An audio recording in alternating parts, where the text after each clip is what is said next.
नाच रहा है। तमाम धर्म, पंथ, मत, मतांतर जितने भी हैं, लेकिन एक नियम है, परमात्मा के यहाँ से आने का रास्ता एक है और जाने का रास्ता एक है। उस रास्ते में कोई भी धर्म, मत, मतांतर कोई बदलाव नहीं कर पाए। जो आने जाने का रास्ता है उसमें कोई बदलाव कोई नहीं कर पाया। लेकिन मैं तो बराबर इस बात को कहता हूं, त्याग की उस पराकाष्ठा में, शक्ति के उस केंद्र में, मानवता के मर्म स्पर्श पर अगर आप चलना सीख जाओ तो आपको सारे रास्ते मिलते चले जाएंगे। मेरे प्रेमीजन, मैंने ये बात आज आप लोगों के बीच में इसलिए कही कि हमारे समझ में आना चाहिए कि हमने बहुत से सत्संग सुने, बहुत से लोगों के विचार सुने, बहुत से कथावाचक के अमृतमयी शब्दों का वो भाव सुना, लेकिन हम वास्तविक धरातल से एकदम से दूर रहे।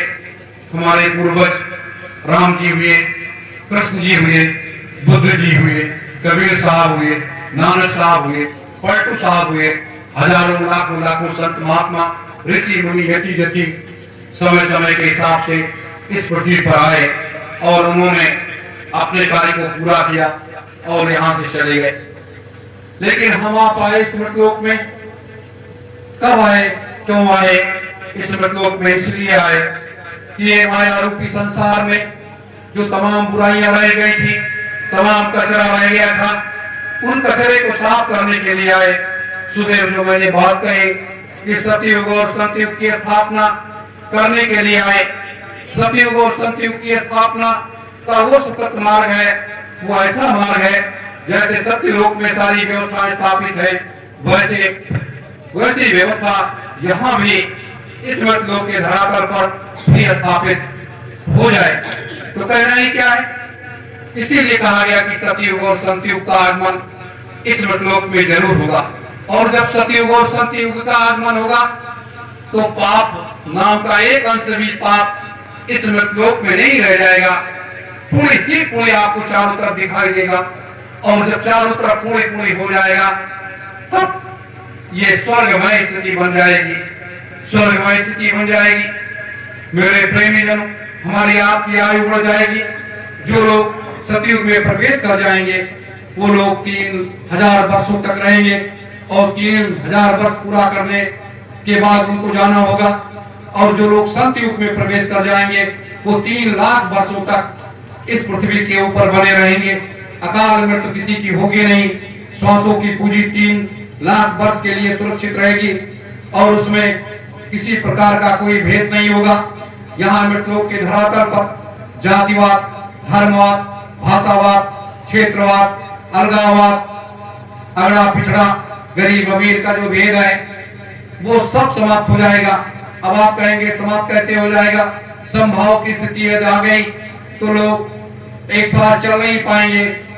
वो ऐसी कार्य योजना हमारे महात्माओं के पास में है जिसको मैंने बड़ी बारीकी से अध्ययन किया है और जाना है और पाया है कि इस योजना के तहत अगर मृतलोक के धरातल पर यह व्यवस्थाएं लागू कर दी जाएंगी तो वाकई लोग एक साथ चलेंगे और वो खुशहाली आएगी कि जिसकी कहना ही क्या है। लेकिन जाना सबको है, जाना सबको है, क्योंकि हम वहां के घर को भी खाली नहीं कर सकते और यहाँ के घर को भी खाली नहीं कर सकते। वो घर भी हमारा सुरक्षित रहना चाहिए और ये घर भी सुरक्षित रहना चाहिए। 3000 वर्ष सतयुग में पूरा हुआ, आप यहाँ से चले गए और तमाम जीवात्माएं आती रहेंगी, और 3 लाख वर्ष पूरा हुआ, वो जीवात्माएं जाती रहेंगी। ये क्रम मृतलोक का धरातल का जो शाश्वत नियम है ये तो चलता रहेगा। तो इस चीज को लागू करने के लिए हमारे ब्रह्म ऋषियों ने, हमारे महात्माओं ने बड़ी त्याग और तपस्या किया है। इस चीज को लाने के लिए आज के 3000 वर्ष पहले, आज के 3000 वर्ष पहले इसी कलयुग में जब ब्रह्मा विष्णु महेश की समस्त देवी देवताओं की एक बैठक हुई, बैठक होने के बाद ये निर्णय लिया गया कि परम पुरुष, परम पिता, सतपुरुष भगवान का आगमन इस पृथ्वी के ऊपर आगे चल करके होगा। तो उस समय कलयुग का इतना प्रभाव होगा कि लोग शक्ति विहीन होंगे, लोग शक्ति विहीन होंगे। किसी के पास आध्यात्मिकता की वो शक्ति नहीं होगी और अंतर का भाव किसी का जगह नहीं होगा, तीसरा नेत्र किसी का खुला नहीं होगा। लोग थोड़े से स्तर में उतने में सीमित होंगे। ऐसी स्थिति में उस समय शक्ति की आवश्यकता पड़ेगी, तब क्या किया जाएगा? तो ये निर्णय लिया गया उस बैठक में कि भगवान शिव को जिम्मेदारी दी गई, कि भगवान शिव को जिम्मेदारी ये दी गई कि आप मृतलोक के धरातल में गांव-गांव घर-घर जाकर के 88,000 घरों में जाओगे। 88,000 घरों से एक एक बच्चे को आप लेकर के आओगे और उनको आप ज्ञान रूपी गंगा में नहलाओगे और उनको वो नाम दोगे जिस नाम को जप करके वो उस ब्रह्म सत्ता को प्रसन्न कर लें और प्रसन्न करने के बाद उनसे वो आशीर्वाद प्राप्त कर लें और अपनी सारी शक्तियों को समाहित कर दें। मेरे प्रेमीजनों, ये वो धारा है जिस धारा को बड़े बड़े ब्रह्म ऋषि नहीं निकाल पाए, मानव समाज को रास्ता नहीं दिखा पाए। मेरे प्रेमीजनों, भगवान शिव ने इस मृतलोक के इस धरातल पर आकर के 88,000 घरों में जाकर के एक एक बच्चे को लेकर के आए जिनकी उम्र 9 से 11 वर्ष की थी। देवियों को नहीं, बच्चों को लेकर के आए। 88,000 बच्चों को जब यही निमसा के इस पावन तट पर, इसका पहले नाम था निमिषा, तो यहां लाकर के इसे आरण्य जंगल कहा जाता था, इस जंगल में बैठाया और उनको 3 महीने तक ज्ञान रूपी गंगा में नहलाया, उनको पवित्र किया और उनको वो नाम दिया जिस नाम की महिमा अनंत में व्याप्त है, इस पृथ्वी के कण कण में व्याप्त है। मेरे प्रेमी जनों, आप समझ सकते हैं 72 वर्षों तक, और इधर 9 देवियों को जिम्मेदारी दे दी गई, देवताओं को जिम्मेदारी दे दी गई। 9 देवियों को कहा गया कि आप इनका पुत्रवत देखभाल करेंगी, किसी प्रकार की कोई समस्या इनके ऊपर ना आने पाए। और उधर देवताओं को जिम्मेदारी दी गई कि आप पूर्ण रूप से इनकी देख रेख करोगे। जहां अपने लोग जाते हैं घाट के पास में जो ये नीम का पेड़ है लगा हुआ है, यहाँ एक बड़ा स्थान था 9 देवियों का। वो भी देवियां भी जिसे हम नवदात्री माता के रूप में जानते हैं, उस समय हमारे ब्रह्म ऋषियों ने, भगवान शिव ने उनको नवदात्री माता की उपाधि दी थी। तो नवदात्री माताओं ने बैठ करके यहाँ पूरा देख रेख करना शुरू किया और हनुमान जी का पहरा लग गया और समस्त देवताओं की देख रेख में ये साधना चलने लगी। साधना इस तरीके से चली, एक एक पेड़ के पास में सभी बच्चों को बैठा दिया गया और ऐसे वो बच्चे 88,000 बच्चे 72 वर्षों तक ऐसे बैठे रह गए। ना स्नान किया, ना भोजन किया, ना नींद ली, ना कुछ नहीं किया और उनकी देखरेख होती रही। मेरे प्रेमी जनों, आप सोच सकते हो कि वो कैसे योग्य बच्चे थे, उनके अंदर कितनी असीम शक्तियां थी। 72 वर्षों के बाद जब परमात्मा प्रसन्न हुआ तो परमात्मा ने कहा, अरे ऋषि गणों, आपको क्या चाहिए? तो ब्रह्म ऋषियों ने, उन 88,000 ऋषियों ने एक स्वर से कहा, हे प्रभु, हमें कुछ नहीं चाहिए, हम ये चाहते हैं कि जब आप इस मृतलोक में अवतार लेकर के आए तो एक ऐसा महायज्ञ करें जो भूते न भविष्यते, जो न किसी युग में हुआ है और न आगे फिर कभी किसी युग में हो। परमात्मा ने तथास्तु कर दिया। फिर ब्रह्म ऋषियों ने कहा कि हे प्रभु, हम ये चाहते हैं कि जब आप इस मृतलोक में अवतार लेकर के आएंगे तो लोग शक्ति विहीन होंगे। हम सभी ऋषिगण ये जो है अपनी सारी शक्तियों को इसी पृथ्वी के अंदर समाहित कर देते हैं और जब आप आएंगे तो उस शक्ति को अपने अंतर में आत्मसात कर और यज्ञ वेदी पर बैठने वाले लोगों में उसको आप बांट देंगे और जिससे वो शक्तिवान बन करके यज्ञ की सुरक्षा करते हुए यज्ञ में आहुतियां डाल सकते हैं, डालेंगे। मेरे प्रेमी जनों, इसलिए 88,000 ऋषियों को इस यज्ञ वेदी पर यहाँ साधना के लिए बैठाया गया था। 72 वर्षों की साधना पूर्ण होने के बाद तब हमारे ऋषि गणों ने, जहाँ ये धर्म ध्वजा लगी हुई है, यहाँ पर एक बहुत बड़ा यह हवन कुंड था, एक बड़ा सा यज्ञ कुंड था। 3 वर्षों तक 24 घंटे इसमें क्रम वाइज हवन चलता रहता था। 3 वर्ष हवन पूर्ण होने के बाद इसमें से एक बड़ी सी ज्योत निकलने लगी और वो ज्योत आसमान तक छूने लगी और यहाँ तमाम साधु संत तमाम लोग आते थे, बैठ करके साधना करते थे और साधना करने के बाद उनकी साधना सफल हो जाती थी और अपने को परमात्मा में वो विलीन कर देते थे। इतना बड़ा तपबल की स्थिति थी, इतनी बड़ी ताकत थी यहाँ पर। मेरे प्रेमी जनों, इस सुनसान वीरान जंगल में वैसे हम लोग आकर के नहीं बैठ गए, ये गुरु का बहुत बड़ा आदेश था। लेकिन जब मुगलिया सल्तनत का राज आया तो औरंगजेब एक ऐसा क्रूर शासक था, लेकिन औरंगजेब के शासन में एक सबसे बड़ी अच्छाई थी कि उसके राज में गौ हत्या नहीं होती थी। गाय को अगर कोई मार देता था तो उतने ही टुकड़े उस व्यक्ति के किए जाते थे। ये औरंगजेब की अच्छाई थी। लेकिन मठ मंदिरों को तोड़ने में वो भी सबसे आगे रहा। यहाँ पर उसने क्या किया, तमाम निरीह पशुओं को काट काट करके उस यज्ञ कुंड में डाला जाने लगा।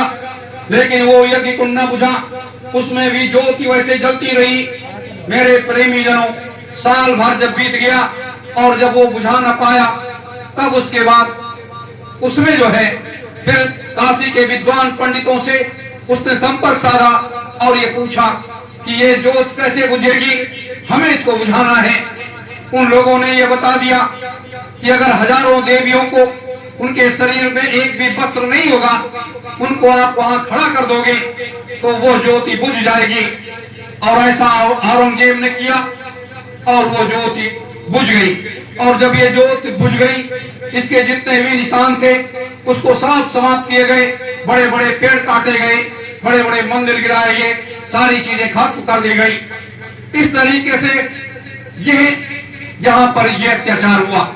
लेकिन अत्याचार की धारा में जब हम लोग यहाँ पर आए तो यहाँ पर उस यज्ञ वेदी के बीचों बीच में उस धर्म ध्वजा को लगाया जो 24 घंटे फैलता रहता है। 24 घंटे फैलता रहता है और एक मानव समाज को संकेत देता है। ये युग परिवर्तन की एक धारा है जो बहती रहती है। 24 घंटे युग परिवर्तन की ये धारा बहती रहती है। मेरे प्रेमी जनों, फिर 9 देवियों को जागृत किया, हनुमान जी को जागृत किया गया और ये सब जागृत होकर के अपने अपने काम में लग गए और उन 88,000 ऋषियों की उस महान शक्ति को अर्जित करने के बाद उस रास्ते पर चलने का प्रयास किया गया। मेरे प्रेमी जनों, तो युग परिवर्तन, सतयुग स्थापना, महायज्ञ जो चौथा महायज्ञ है वह इसी धरातल पर होगा। और अभी आपने देखा क्या, हजारों हजारों बीघे जमीनें यहाँ सब कवर हो जाएंगी, इस पार उस पार लाखों करोड़ों करोड़ों लोगों का संगम होने लगेगा, वो सारी व्यवस्थाएं होने लगेंगी। वो समय आ रहा है। सुबह जैसे मैंने बताया था कि परिवर्तन कह देना तो आसान है, लेकिन परिवर्तन की चाबी कैसे खुलती है, उसका रास्ता कैसे मालूम होता है, उसको चलना कैसे है, चलाना कैसा है, इतना आसान नहीं है। कलयुग का वो तपिस है, कलयुग वो ताकतवर राजा है कि अगर आप सत्कर्म के मार्ग पर चलने का प्रयास करोगे तो आपको तुरंत वो तहस नहस करेगा। ऐसी स्थिति में जब यज्ञ वेदी बन करके तैयार हो जाएगी, हजारों हजारों लोग यज्ञ वेदी में आहुतियां डालेंगे, तो अब इस पृथ्वी को बचा करके कैसे रखना है, उसके लिए भी शक्ति की आवश्यकता होती है। नहीं तो वो तो महाप्रलय कर देगा, कलयुग तो महाप्रलय कर देगा, सब कुछ एक झटके में समाप्त हो जाएगा। इसीलिए उसके लिए इन शक्तियों की आवश्यकता पड़ी, 88,000 ऋषियों की शक्तियों की आवश्यकता और सिद्धाश्रम ज्ञानगंज में बैठे हुए उन 3,000 महात्माओं की आवश्यकता पड़ी जो यहाँ पर मौजूद रहेंगे, जो आपकी यज्ञ वेदी पर बैठे रहेंगे। और उसके बाद इतनी असीम शक्ति पावर लेकर के परम पुरुष परम पिता सतपुरुष भगवान ब्रह्मा विष्णु महेश हजारों हजारों देवी देवता ये सब यहाँ जब मौजूद रहेंगे तब इतनी शक्तियों के बाद तब ये चौथा महायज्ञ आरंभ हो पाएगा और तब ये सफल हो पाएगा, तब जाकर के सतयुग और सतयुग की स्थापना हो पाएगी। मेरे प्रेमी जनों, इसीलिए सबकी अधिष्ठात्री हमारी आपकी सतपुरुष भगवान की समस्त देवी देवताओं की अधिष्ठात्री वो माँ जिसे हम माता पूर्णिमा कहते हैं। यहाँ मृतलोक के लोग तमाम जो कर्मकांडी लोग हैं, जो कथा भागवत सुनाने वाले लोग हैं, वो तो माता पूर्णिमा को एक ऐसे रूप में समझते हैं ये एक साधारण सी देवी है।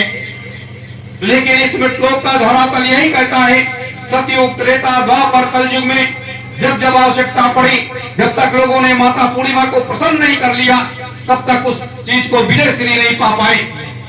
और जिन लोगों ने प्रसन्न कर लिया उनको वो विजय श्री मिल गई, क्योंकि वो सतमार्ग का एक मार्ग था। मेरे प्रेमी जनों, इसलिए माता पूर्णिमा का आज लगभग 1.5 वर्षों से प्रत्येक माह हवन होता है।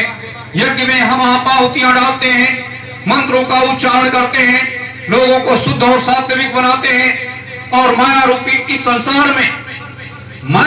संसार में जो सबकी अधिष्ठात्री है, 3 लोक 14 भवन 9 खंडों के बाद भी जितने लोग हैं वो सबका कर्ता धर्ता वाली वो माँ है, जिसकी हम आप आह्वान करते हैं। उसको प्रसन्न करने का प्रयास करके उसको प्रसन्न कर लिए।